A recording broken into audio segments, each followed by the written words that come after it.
Oke ya, kita lanjut untuk pembahasan soal fisika untuk SIMAK UI tahun 2019 kode 311. Oke, we start from number 31 ya. Sebuah elektron bergerak di ruang hampa searah sumbu X ya. Nah, ini nanti kita gambarkan aja nanti. Oke, kita yang diketahui dulu bahwa kalau H ya katanya H-nya itu 32 kilo ampere per meter ya, atau 32 kali 10 pangkat 3 ampere per meter. Karena kalau kita lihat dari satuan yang lain, dalam satuannya sudah dalam meter, kilogram, dan coulomb ya. Oke, katanya elektronnya kemudian bergerak melingkar dengan jari lintasan R-nya sama dengan 2 meter. Dengan diketahui masa elektron atau M elektronnya adalah 9,1 kali 10 pangkat min 31 kg. Dan besar muatannya atau Q elektronnya adalah 1,6 kali 10 pangkat min 19 coulomb. Nah, yang ditanyakan adalah berapa besar energi yang dibutuhkan untuk menggerakkan elektron. Harusnya sebenarnya ini energi ya. Energinya berapa sih? Energi kinetik atau E aja juga nggak apa-apa. Cuman kalau melihat jawabannya ternyata satuan atau satuan dari pilihan gandanya adalah volt atau beda potensial. Jadi ini kita ganti aja V gitu ya. Oke, kita jawab. Tapi sebelum kita jawab, kita gambar dulu kondisi ininya. Jadi elektron bergerak seperti di sini ya. Jadi kita gambar dulu untuk garis koordinatnya. Ini untuk X positif dan ini untuk Y positif. Jadi Y positif itu ke atas ya. Y negatif dan ini adalah X negatif. Kemudian kalau kita gambarkan untuk elektron ya, kita elektron alias bermuatan negatif. Katanya dia bergerak searah dengan sumbu X ya. Jadi di sini ke arah kanan sini ya, ke arah sumbu X untuk V-nya berarti. Kemudian ada arah B-nya ke atas. Oke, arah B-nya ke atas gitu ya. Nah, arah B-nya ke atas. Kemudian apa sih yang menyebabkan elektron ini bergerak melingkar? Jadi pasti kalau ada gaya sebenarnya seperti ini pasti ada yang namanya gaya Lorentz ya. Tapi gaya Lorentz-nya kemana gitu ya? Gaya Lorentz-nya kemana? Tapi untuk menentukan gaya Lorentz untuk muatan yang bergerak, be careful ya. Untuk muatan yang bergerak itu muatan bergerak namanya FL untuk muatan bergerak ya. Itu depends on muatan apa gitu ya. Kalau positif sama negatif, jadi kita misalkan dulu ya, arah B-nya itu masuk bidang. Jadi kalau kita bikin ini adalah masuk ke layar HP kalian atau laptop kalian atau tempat kalian nonton gitu ya. Kemudian ada elektron gitu ya, ada elektron. Let us say kalau elektronnya ini geraknya ke kanan gitu ya, geraknya ke kanan. Nah, kemudian ada lagi proton atau yang muatannya positif. Kemudian ini sama-sama geraknya ke kanan, tapi be careful untuk arah gaya Lorentz-nya. Kalau mereka berdua saling berlawanan ya. Jadi saling berlawanan. Kalau misalnya ini dia arahnya begini dan dimana pasti ini selalu tegak lurus. Makanya kenapa dia bisa gerak melingkar karena F dan L-nya tegak lurus. Oke. Nah, tadi yang saya bilang adalah kalau misalnya FL-nya si proton sama neutron tuh berlawanan. Ya, karena jadi kalau misalnya ini ke atas, bawah berarti ini ke bawah. Gitu ya. Ke bawah arahnya. Berarti kalau misalnya kita bikin untuk misalkan misalkan ininya ke kiri ya. Ininya ke kiri berarti ini ke bawah, ini ke atas gitu ya. Jadi tergantung juga gitu. Pakai kaidah tangan kanan ya. Pakai kaidah tangan kanan untuk F-nya. Jadi untuk kaidah tangan kanan yang berlaku itu adalah FL-nya ini kalian boleh pakai jari telunjuk. Jadi sama kaidah tangan kanannya sama kayak kaidah tangan FBI ya. Gitu. Jadi sama dengan kaidah tangan FBI ya. Kalau misalnya untuk FBI kan ini sama kaidah, saya tulis di sini deh ya. Kaidah tangan kanan FBV itu sama dengan FBI. Oke.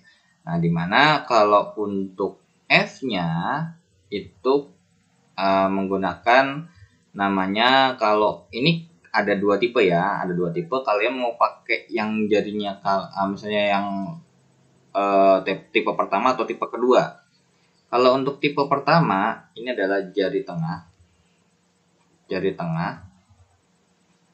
Oke. Kalau yang tipe 2 itu adalah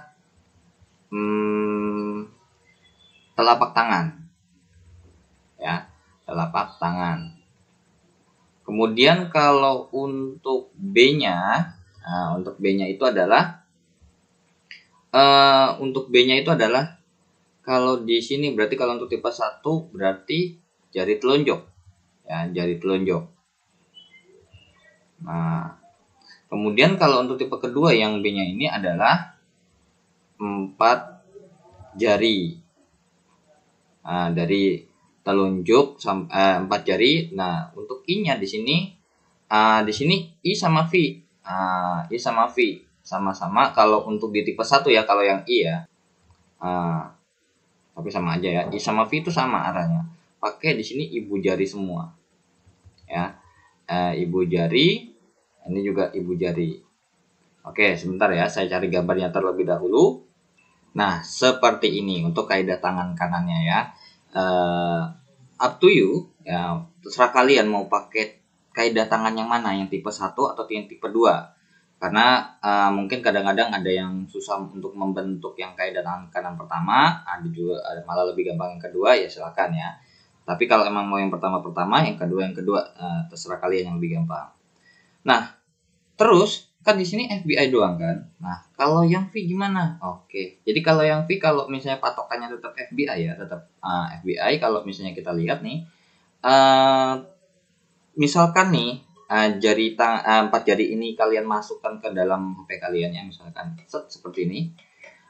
Maka berarti kalau misalnya I-nya ini kalau misalnya untuk yang proton itu akan searah ya. Jadi ini kalau kita bisa bilang ini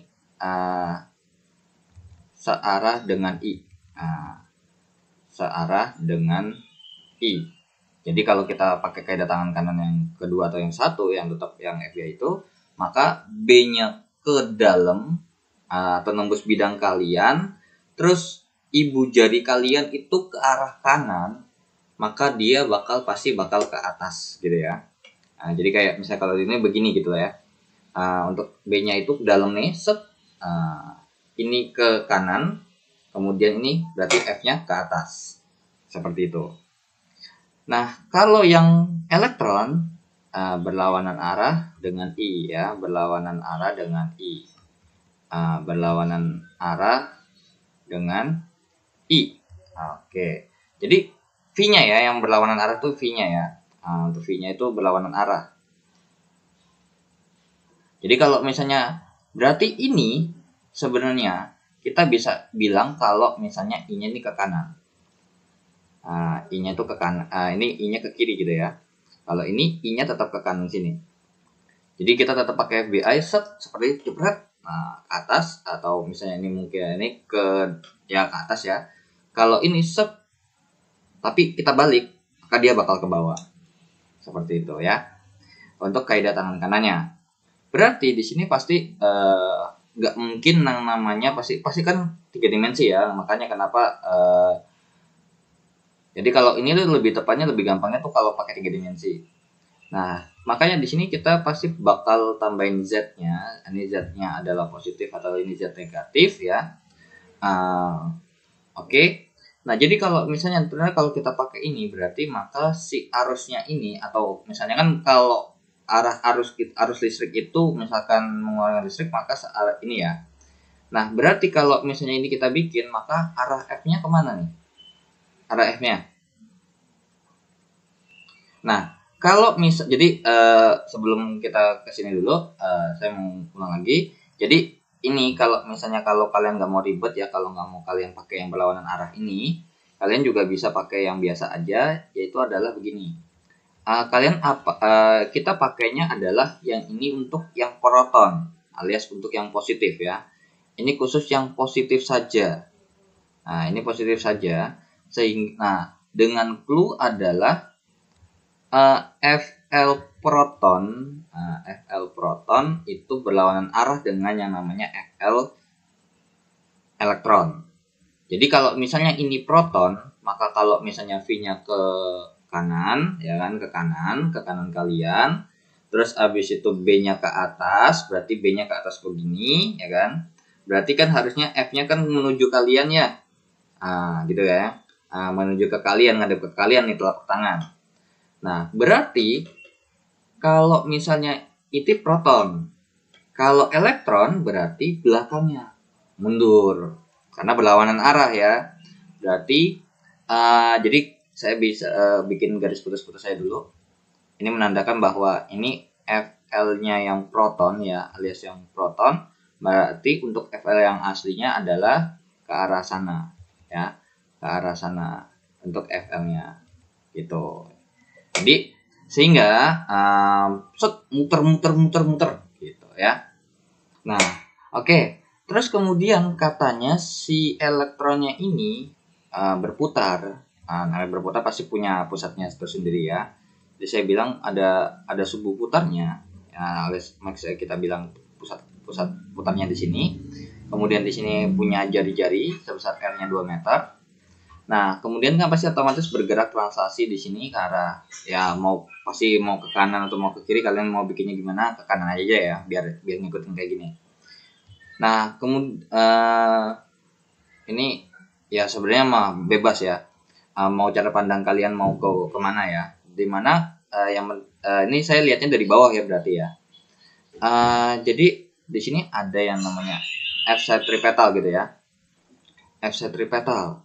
Nah, atau di sini kan kalau kita bergambar ini adalah FL gitu ya. FL karena kan kalau misalnya kita lihat ini ke kanan.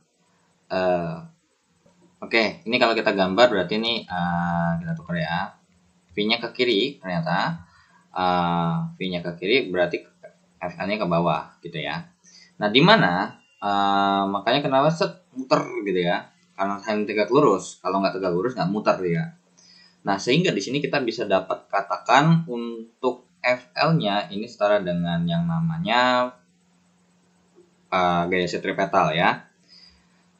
Oke, jadi untuk yang FL-nya dulu, yang aslinya dulu, kalau berdasarkan ada B, ada Q, ada V, nah berarti adalah B kali Q kali V kali sin theta. Nah, di mana sin theta-nya karena berhubung di sini tegak lurus semua, maka B sama V-nya itu tegak lurus ya, makanya sin 90.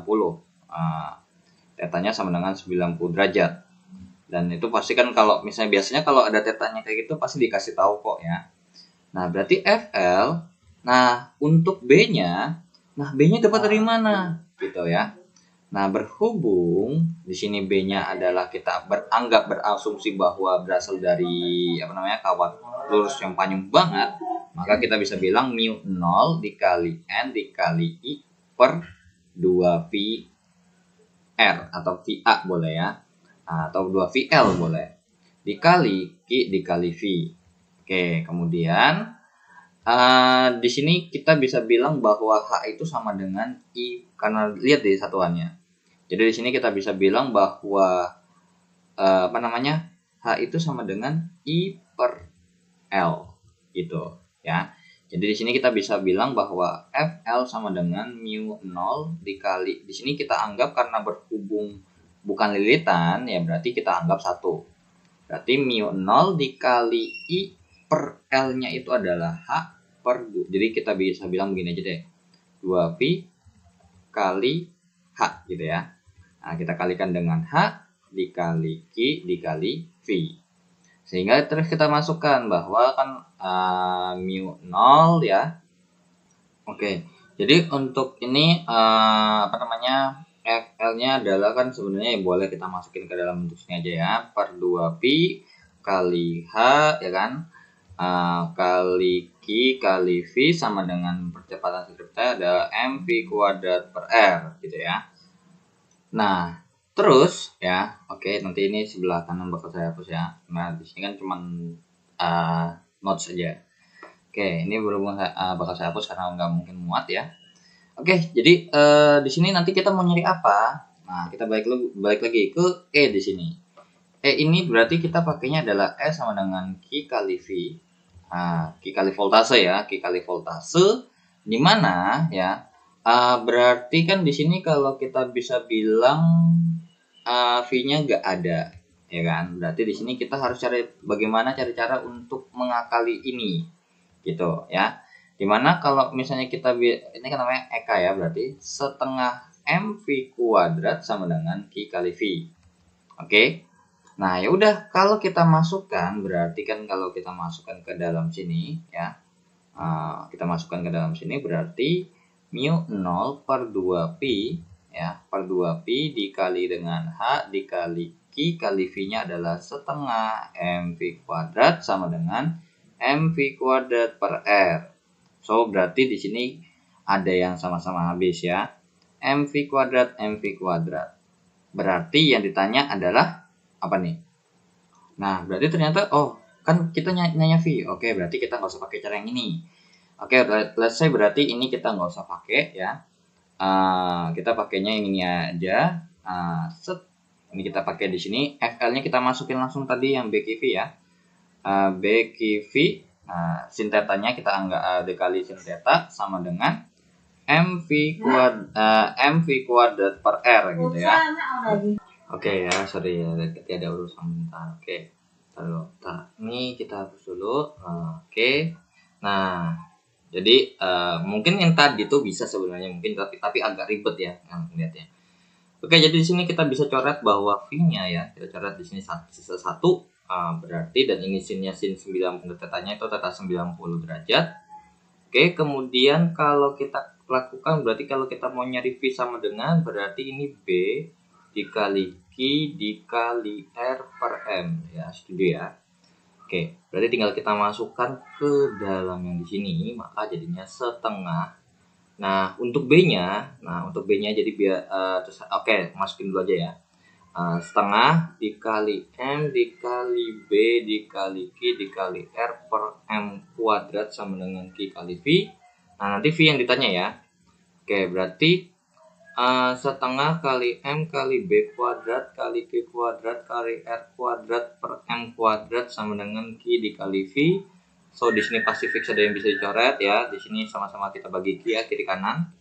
Sisa 1. Kemudian di sini kita bagi dengan sama-sama ini sisa 1. Berarti kita dapat simpulkan bahwa V sama dengan B kuadrat kali Q kali R kuadrat per 2M. Nah, tapi sebelumnya karena berhubung B-nya nggak ada, adanya cuma H. Nah, tadi yang sudah saya bilang bahwa B itu sama dengan mu 0 dikali N dikali I per 2pi A. Ya, jadi kita beranggap bahwa medan listrik yang dihasilkan itu, atau medan magnet yang dihasilkan itu dari kawat yang lurus, panjang banget. Oke, karena di sini ruang hampa itu nggak mesti di ruang angkasa ya, tapi kita bisa bikin ruang vakum ya. Itu adalah ruang hampa yang biasa buat eksperimen. So, berarti ini kita masukkan 4pi dikali 10 pangkat. Oke ya, 4 kali 10 pangkat min 7 ya. Oke, 4pi dikali 10 pangkat min 7 dengan N-nya kita anggap 1 karena ini ya. Kemudian untuk, nah di sini kita kasih tahu H itu adalah I per L atau arus persatuan panjang. Jadi di sini kita langsung masukkan H-nya aja, berarti 32 dikali 10 pangkat 3 per 2pi gitu ya. Sehingga kita ini berarti 2, berarti B-nya sama dengan berapa tuh? 64 dikali 10 pangkat min 4 gitu ya. 10 pangkat min 4 Tesla atau Weber per meter kuadrat. Oke, berarti tinggal kita masukkan bahwa berarti V sama dengan 64 kali 10 pangkat min 4 kuadrat dikali Q-nya adalah 1,6 dikali 10 pangkat min 19 dikali R-nya adalah 2 kuadrat per 2 dikali M-nya adalah massa elektron 9,1 kali 10 pangkat min 31. Sehingga kalau kita hitung ya. Oke, 64 pangkat 2 itu adalah 4096. Oke, 4096 kali 10 pangkat min 8 dikalikan dengan 1,6 kali 10 pangkat min 19 dikalikan dengan 4 per 2 kali 9,1 kali 10 pangkat min 31. Di sini coret 1, coret 2 ya. Oke, coret 1, coret 2. Sehingga tinggal kita hitung 4096 dikali 1,6 dikali 2 ya. 4096 kali 1,6 kali 2 dibagi 9,1. Jawabannya adalah 1440,4 dikalikan dengan 10 pangkat. Ini min 27 ya. Min 27 dikurang min berapa nih? Min 31 ya. Oke, ini 10 pangkat 4 ya. Nah, volt, tapi diminta dalam satuan ada yang kilo, ada yang mega. Nah, kalau kita lihat ini kalau kita bikin kilo berarti nggak mungkin ya. Jadi ini mungkin akan setara dengan 14,4 atau kita mendekati, kita bilang bulatkan atau mendekati 14 kali 10 pangkat 6 volt. Yaitu artinya kalau misalnya kita bikin ini pangkatnya di sini tambah 2, berarti di sini mundur 2 kali. 1, 2 gitu ya. Oke, jadinya 14 kali 10 pangkat 6 volt atau 14 megavolt. Gitu. Jadi jawabannya adalah yang domba untuk soal nomor 31 ya. Oke, kita lanjut ya untuk soal nomor 32. Oke, untuk soal nomor 32 itu ternyata alat optik ya, lensa mata manusia merupakan lensa cembung. Nah, lensa cembung tuh yang begini ya.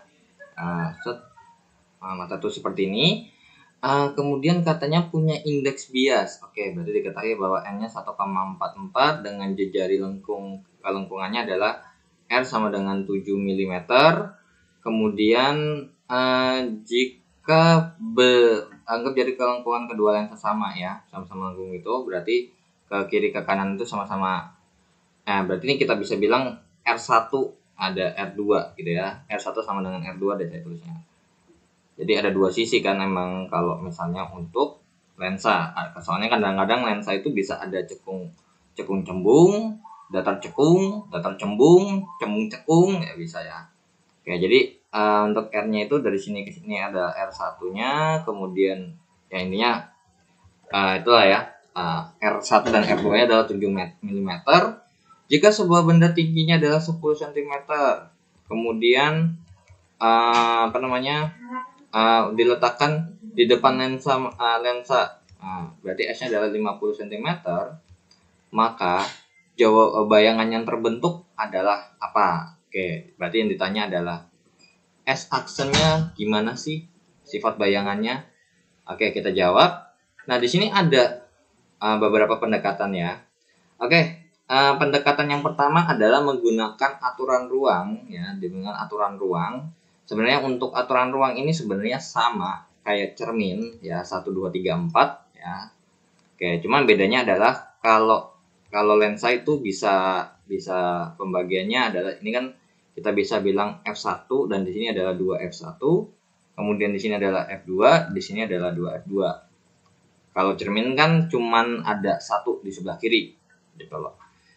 Oke, di mana ini adalah ruang benda dan bawahnya adalah ruang bayangan ya. Ruang bayangan. Sehingga kalau kita bisa bikin ini adalah 1 2 3 4 gitu ya. Ini 4 tuh ke sini ya. 4 itu daerah sebelah kanan intinya. Nah, jadi 1 tuh sini. Nah, kemudian kalau yang 4 itu untuk yang di bawahnya adalah ini 1, ini 2, ini 3, ini 4. Gitu ya. Dimana di sini kita bisa bilang di sini atau kalau enggak pakai angka biasa aja ya, nggak usah pakai Romawi. Biar lebih enak aja ya. 1 2 3 4. 1 2 3 4 1, 2, 3, 4. Nah, di mana di sini ada tengah-tengahnya, di sini kita bisa bilang 1,5, 2,5, dan untuk 3,5 itu adalah tak hingga ya. Nah, jadi 1,5, terus ini 2,5, dan untuk 3,5 ini adalah tak hingga. Nah, untuk R sama dengan 3,5, letaknya tak hingga gitu ya. Nah, letaknya tak hingga. So, kalau dari sini, dari kita dimana 2F1 itu adalah R-nya sendiri ya. Jadi ini sebenarnya kita bisa bilang bahwa ini adalah 2 kali dari jarak fokus. Oke, berarti kalau misalnya nih ya, kalau kita bisa bilang bahwa kan ini tak hingga ya, tak hingga 3,5. Oke, katanya di sini katanya bendanya tuh ada di 50 cm di depan. Ya, ada 50 cm di depan, berarti kalau misalnya S-nya adalah 50 cm, ya 50 cm itu alias kalau ini plus berarti ada di depan ya. Berarti ada di bagian sini nih. Oke, berarti di sini adalah ruang bendanya, ruang benda berapa? Nah, ruang benda 3. Nah, tapi untuk pakai aturan ruang kita nggak peduli berbesarannya berapa, terus jaraknya bayangannya berapa, kita nggak peduli. Nah, setelah kita bertemu ruang benda dan ruang bayangan, yang kita harus bandingkan adalah sebelum kita bandingkan adalah kita harus bikin dulu ruang benda, atau kita bisa bilang RB ditambah RB aksen sama dengan itu pasti 5. 3 tambah berapa supaya hasilnya 5? Berarti RB aksennya fix 2. Nah, berarti di sini kita dapat RB-nya 3, RB aksennya 2. Nah, barulah kita bandingkan RB dengan RB aksen. RB dengan RB aksen. Oke. 3 dan 2 lebih besar, atau RB aksen dulu ya. Biasanya saya lebih RB aksen, RB 2, 3. Berarti lebih kecil ya. Berarti ini bayangannya adalah diperkecil. Sebenarnya dari sini kita juga ada jawabannya tuh ini antara ini ya. Tapi jangan lupa, kalau maya itu pasangannya tegak dan nyata itu pasti terbalik. Fix salah, karena nyata itu pasti terbalik, maya tegak. Itu udah pasangannya ya. Jadi ingat, nyata terbalik, maya tegak. Nah, berarti ini jawabannya cuma antara B sama C. Pasti fix jawabannya B ya. Oke. Tapi kita terus habis itu gini, RB aksen itu dibandingin sama di lensa, ada di mananya lensa sih? Oke. Kan ruang bendanya atau ruang bayangannya itu Oke. Jadi RB aksennya ada di belakang. Oke, ya di belakang. Oke, ya ini di belakang, berarti kalau di belakang lensa ya berarti ini adalah nyata dan pasti terbalik. Jadi nyata tuh pasti pasangannya terbalik ya, nggak mungkin nyata tegak. Kalau maya baru tegak gitu ya. Jadi makanya jawabannya adalah yang B. Nah, atau kita menggunakan rumus ya, atau kita menggunakan rumus. Nah, pakai rumusnya adalah ya biasa 1/S sama dengan 1/S ditambah 1/S aksen. Cuma permasalahannya adalah karena di sini ada bahas indeks bias ya, indeks biasnya si lensa ya, NL ya kalau kita bisa bilang. Karena indeks biasnya ini beda-beda. Indeks bias udara tuh 1. Nah, permasalahannya adalah untuk si 1/F-nya ini belum ada ya, 1/F-nya ini belum ada. Nah, kita bisa cari pakai 1/F sama dengan ya, 1/F itu sama dengan rumusnya adalah NL per NM dikurang 1 dikalikan dengan 1/R1 tambah 1/R2 ya. Nah, ini tinggal kita masukkan, berarti 1/F sama dengan 1,44/1 dikurang 1 dikali 1 per. Nah, BTW di sini kita bikin sama-sama jadi apa? Jadi meter apa sentimeter nih? Nah, ini kita bikin dulu dalam milimeter dulu aja ya. Jadi 1/7 ditambah 1/7 karena R-nya sama-sama positif karena sama-sama lensa cembung ya. Oke, jadi 1 per F sama dengan 1,44 dikurang 1 ini berarti 0,44 ya. Kita hitung aja, dikali 2 per 7, jawabannya adalah 0,125 gitu ya. Atau, nah intinya ini jawabannya kalau kita bikin dalam bentuk pecahan ya, jadi 1 per, intinya adalah 22 per 175 gitu. Tapi ingat dalam satuan milimeter ya. Nah, berarti biar nggak koma-komaan, biar nggak ribet, berarti ini kita bikin jadinya sama dengan 50 kali 500 ya, 500 mm kan kali 10. Ya udah, berarti tinggal 1 per berarti ini 22 per 175 ya, sama dengan 1 per 500 tambah 1 per S aksen. Oke, jadinya 1 per S aksennya itu sama dengan 22 per 175 dikurang dengan 1 per 500. Nah, ini 1 per S aksennya sama dengan ya. Ini kita langsung hitung aja. Jawabannya adalah 433 per 3500. Berarti kita dapat S aksennya adalah 3500 per 433. Nah, tinggal hitung tuh. Berapa tuh hasilnya? Jawabannya adalah 8, sekian milimeter.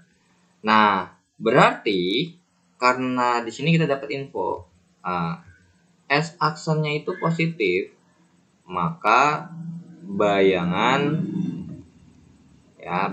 itu nyata terbalik. Oke, nyata terbalik. Oke. Kemudian kalau mau tahu diperbesar atau diperkecilnya, kita pakai M sama dengan S aksen per S mutlak ya. Berarti ini 8 per 50 kita bikinnya. Berarti otomatis ini 0, sekian kan. 0, sekian kali. Berarti yang namanya udah pasti lebih kecil daripada 0,1 dari 10. Ya 1 makin kecil dong. Nah, dari sini kita dapat bahwa info karena M lebih kecil daripada 1, maka bayangan diperkecil seperti itu. Ya, jawabannya sama ya, nyata, terbalik, dan diperkecil. Oke, jadi kalau untuk aturan ruang bayangannya lensa itu agak sedikit berbanding terbalik ya dengan dengan si cermin. Soalnya kalau yang cermin itu cuma satu wilayah doang jadi cuma satu wilayah doang, di atas doang. Jadi ini F, ini 2F, ini 1, 2, 3, nah di sini 4. Nah, dimana kalau emang misalnya kalian mau pakai, sebenarnya boleh-boleh aja. Ya, kalau kalian mau pakai tuh boleh-boleh aja. Nah, cuman jangan lupa nih dasarnya ini. Jadi kalau misalnya saya bilang itu adalah, kalau saya simpulkan adalah sebenarnya cermin itu adalah lawan katanya si lensa. Kenapa? Jadi kayak cermin itu lensa. Jadi maksudnya kalau di sini cekung, di sini cembung. Karena apa? Karena kalau misalnya kalian baca teori-teori tentang hasil bayangan lensa cembung dan cermin dan lensa dan cermin, yang punya cuman satu bayangan adalah cuman si cembung untuk cermin. Tapi kalau misalnya kita cari untuk informasi yang lensa, maka yang cuma satu bayangan doang cuma si cekung. Gitu loh. Nah, di mana sama jawabannya gitu loh. Cekung sama cembung sama gitu loh. Cuman kalau bedanya di sini bisa di depan cermin. Ini bayangannya saat misalnya ini 2, bayangannya kan jatuhnya di 3 ya. Bayangannya jatuhnya di 3, maka di depan cermin. Maka nyata terbalik. Jadi makanya kebalikan. Kalau di belakang lensa nyata terbalik, kalau di depan lensa itu maya tegak untuk bayangan gitu. Ya. Atau kalian mau pakai konsep ini tetap kalau kalian mau pakai konsep yang ini bisa gampang. Kayak misalnya nih tadi berarti kita gambar kan lensa cembung ya kan, berarti kita gambar cermin cekung. Cermin cekung itu di bagian belakangnya sini nih ya. Oke. Katanya bendanya ada di 2. Ini benda. Ini RB. Otomatis ini RB aksen. Nah, RB aksen itu lebih besar pada RB, diperbesar. Nah, kemudian RB aksennya ada di depan cermin. Nah, ada di depan cermin. Berarti kalau di depan cermin itu pasti nyata dan terbalik gitu ya. Oke lah, seperti itu ya. Terus juga kalau buat masalah nilai F itu juga sama. Nah, nilai F tuh kadang kalau untuk si cekung kan cermin cekung karena ada di depan maka F-nya positif, cembung negatif. Tapi kalau lensa kebalikannya, lensa cembung itu F-nya positif sedangkan lensa cekung F-nya negatif. Ya, sama kayak cermin, jadi kebalikannya kayak cermin jadi gitu loh. Cermin cekung, lensa cembung, cermin cembung, lensa cekung. Oke. Next kita lanjut ya ke soal nomor 3.